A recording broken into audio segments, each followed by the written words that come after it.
Welcome to the Deep Dive. Today we're embarking on an exploration into the really intricate world of online criticism, and we're viewing it squarely through the lens of one content creator, Andrew A.J. Johnson. Our mission really is to dissect his unique perspective on the feedback he gets, to truly understand what he finds valuable and, well, what he dismisses as misinformed or even harmful. We'll be drawing directly from transcripts of his YouTube videos, where he actually confronts these criticisms head-on.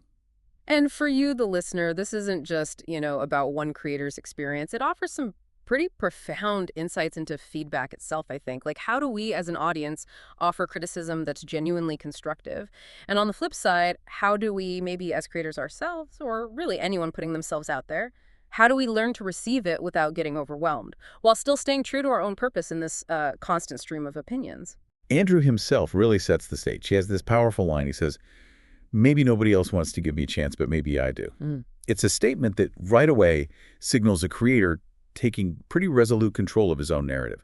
So let's start to unravel this. Yeah, it really is. It's an assertion of self-belief, in a very public space. It immediately signals that this isn't about seeking external validation for him.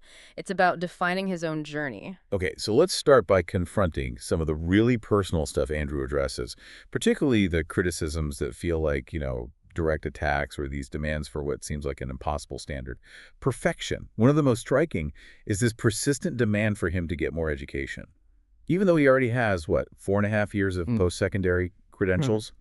What's his take on this? And what does it tell us about how we value learning? Well, Andrew interprets this not really as constructive advice. He sees it more as this kind of insidious attempt to invalidate his work, really. He thinks it's like an insinuation that he's stupid or that his points are invalid, maybe that critics don't believe your stories. Crucially, he views it as a demand to completely redo everything he's doing, to go in debt again and have another chance for it all not to work. Now, he says he's not opposed to, sensible part-time courses for growth, but he firmly rejects the idea of spending his entire life in education again just to get rejected or ostracized. Right. And he emphasizes that he is processing life, my own life, and the world around me, and still learning. Yeah. So he's suggesting that for him, true education is this continuous lived process. It goes way beyond formal institutions. Okay. It's almost like a fundamental redefinition of what educated means for a creator. Precisely. And I think for the listener, Andrew's stance here makes you think, doesn't it? Is this more education critique really about improving confidence? Or is it more of a societal reflex, maybe to only validate traditional paths? It kind of forces us to consider how we value learning outside formal structures, and maybe to spot when advice is just someone projecting their own ideal path onto somebody else. And this idea of constant self-improvement, it often bleeds into another expectation Andrew faces, right? This relentless pursuit of perfection. He was told, like a decade ago, to practice for 30 minutes to an hour every single day.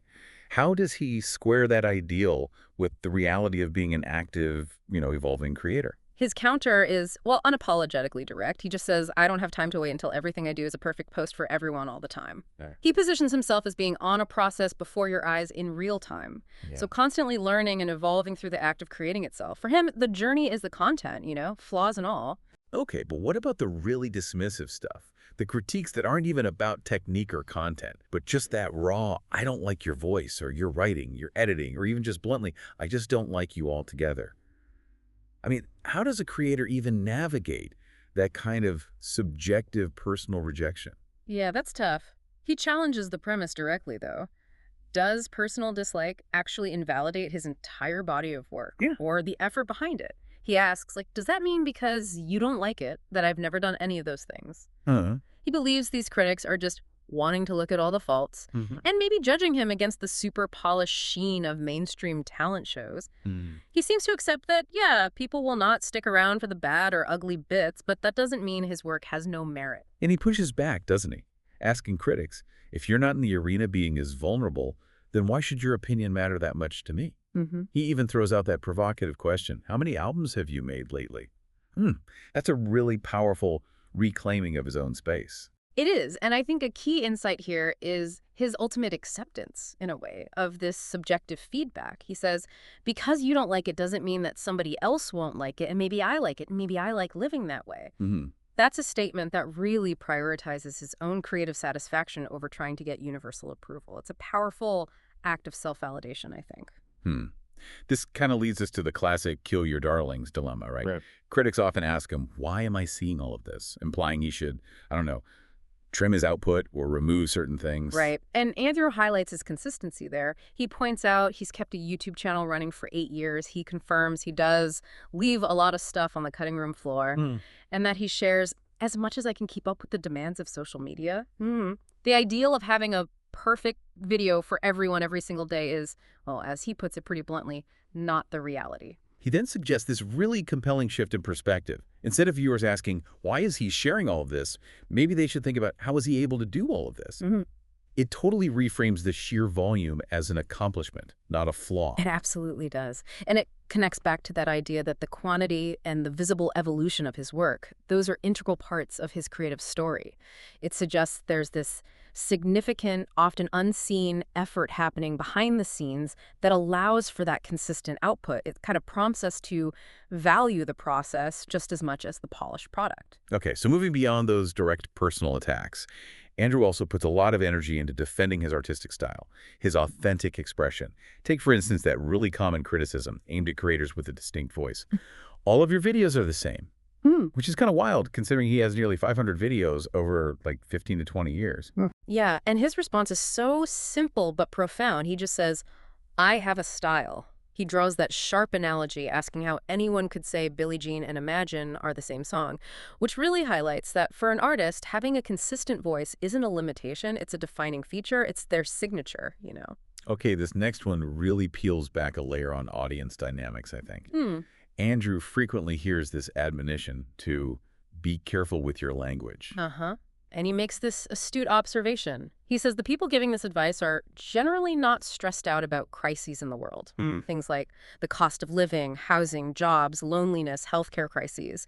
He basically identifies them as beneficiaries of the system, suggesting that maybe their comfortable position gives them the luxury of critiquing his tone rather than actually grappling with the urgency or the substance of his message. Wow.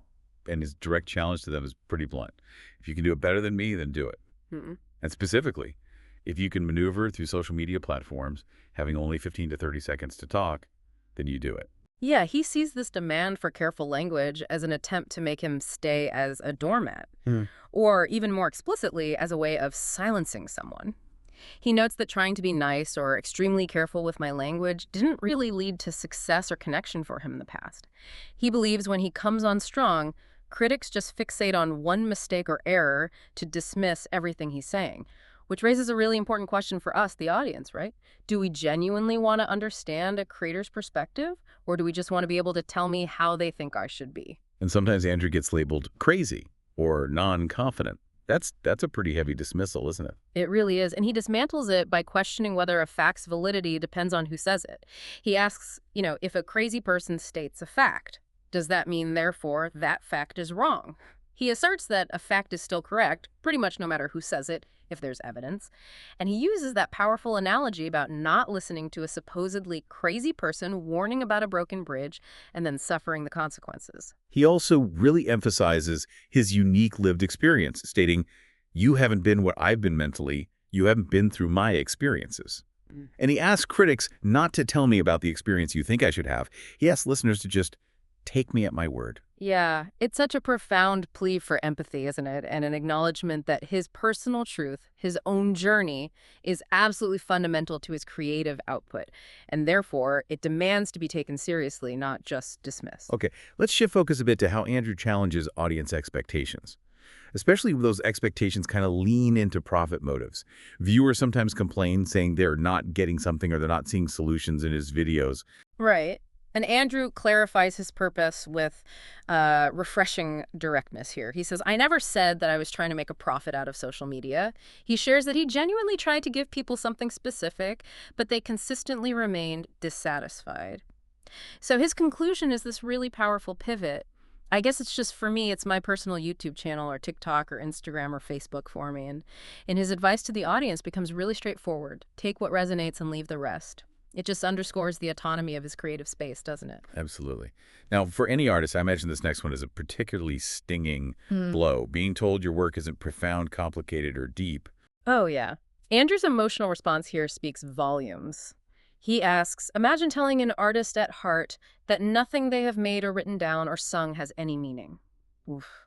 He stresses that his content, his art, it's all open to interpretation. And how deep it goes really depends who's watching. He also questions why this specific criticism gets levied against a small creator, implying there's maybe a double standard where larger, more established artists aren't usually subjected to those kinds of dismissals about their perceived depth. Yeah, that's a fair point. And as creators, we've probably all heard these kinds of external suggestions. Viewers often suggest you should do videos about history of music or history of social justice issues. Uh-huh. And Andrew clearly defines his role and his boundaries here. He states, I'm not a teacher, motivational speaker, guru, doctor, lawyer, preacher, politician, or servant. I am a creative. I'm an artist at heart, a writer, video editor. He asserts that if another format was going to work for him, he probably would have explored it already. Especially, he notes, in an already saturated market. Yeah. He makes it unequivocally clear, if you want history lessons, then I am not the channel for you. Even though he does weave in historical references sometimes. He also makes the observation that people don't generally seem to be that interested in history these days on social media anyway, highlighting a bit of a disconnect between what people suggest and what audiences actually engage with. And if we connect this to the bigger picture, it seems he wants to undo the expectation on artists that everything you watch has to be perfect and in competition. Yeah. His true joy, he insists, is just the joy of music and making his own kind of music. It's such a powerful statement, really. It advocates for the pure act of creation, for personal fulfillment over maybe commercial viability or conforming to external demands. It kind of urges us, the audience, to consider the burden we sometimes place on creators to constantly perform for profit or for algorithmic favor. Okay, now let's explore the more nuanced terrain of feedback and personal boundaries. Demands for brevity are incredibly common, especially online. Summarizing is a skill you should be more to the point. Right, and Andrew's counter is pretty sharp. He says, well, even if he did summarize, critics probably still don't have the time. He fundamentally challenges their right to dictate his creative process. He asks, what gives you the right to tell me how I should cut up my videos and my songs? As an independent thinker, independent artist, independent producer, independent content creator, he firmly believes I get to do this. And he pushes back against that idea that social media and TV have to be oversimplified or mindless or thoughtless or inhumane. Sure. He suggests there's still room for depth. Absolutely. He sees constant summarizing as just another way to belittle and silence a person and ignore the complexities and nuances in life itself.